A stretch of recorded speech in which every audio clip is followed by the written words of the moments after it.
Hi, welcome to the Personal History Hub. In this video, we're going to be summarising how much progress had been made in the civil rights movement by 1962. We're going to be looking at kind of key overall of what's happened up until 1962 and has there really been much progress that's been made.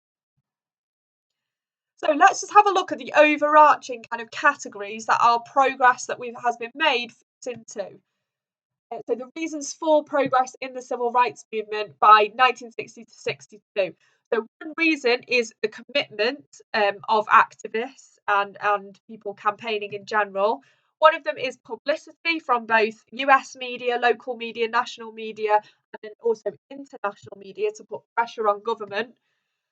And then organisation as well. So I've done a separate video on the civil rights organisations too, if you want to have a look at how they got involved and how they helped to organise people. Protesters kept up their protests despite threats, going to jail, facing violence and bombings. So that obviously shows their commitment, and all of those things also therefore create publicity. So, for example, in the sit-in movement, people were still using non-violent tactics despite the violence put on them. And some people, especially in the north, were seeing for the first time what attitudes in the south were actually like and how bad things actually were. So also creating publicity was the fact that CORE and SNCC trained protesters in non-violent direct action tactics.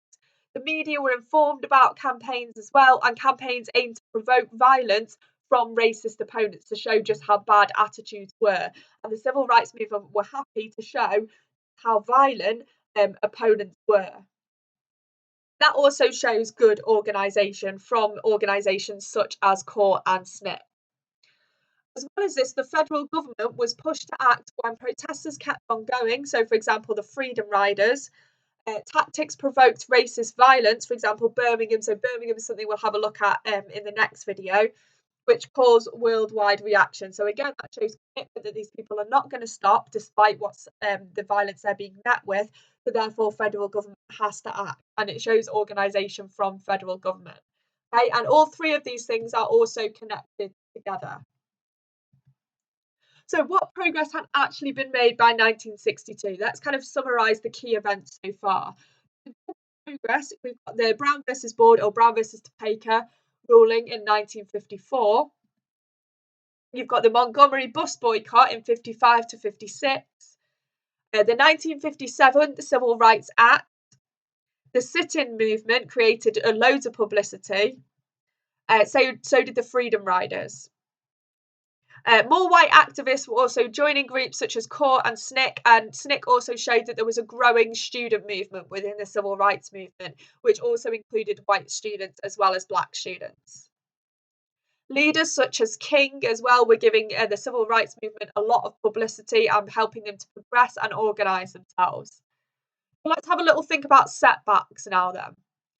The murder of Emmett Till in 1955 really highlighted the key differences in attitudes between the North and the South. Despite the Brown ruling, schools still did not desegregate or violence getting involved. So, for example, at Little Rock and the James Meredith case, which shows that attitudes are still behind, still very racist attitudes. The Southern Manifesto was getting in the way. It showed a lack of support in the South amongst especially those in government. White citizens' councils membership increased. So did the KKK, which also shows racist attitudes, not willing to change in the South. And the Dixiecrats and blocs in Congress on civil rights legislation also stopped things from moving through Congress. And for example, the 1957 Civil Rights Act was actually watered down to appease those Congress people in the South that opposed it. So, in spite of legislation and limited progress, African Americans could not expect immediate changes. So, there was still outright opposition to change, and once again, direct action was having to be taken by activists.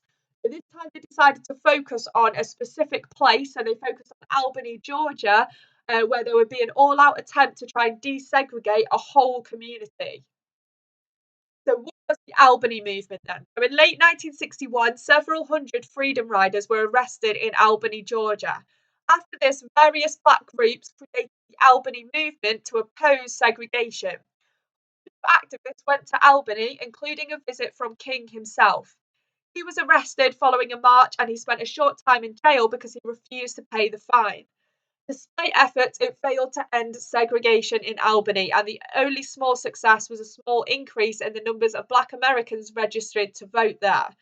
Many in the civil rights movement saw the events at Albany actually as a failure. So there's some examples of protests that happened in Albany. So the Voter Education Project in 1962 was also something that was tried to try and bring about change. So the Freedom Rise caused Robert Kennedy, who was John Kennedy, JFK's the president's brother, to fear violent confrontations between black civil rights groups and white segregationists. He felt that if more Black Americans voted, then they would be able to have a greater say in such issues as housing and education. Kennedy met various groups and the Voter Education Project was actually set up.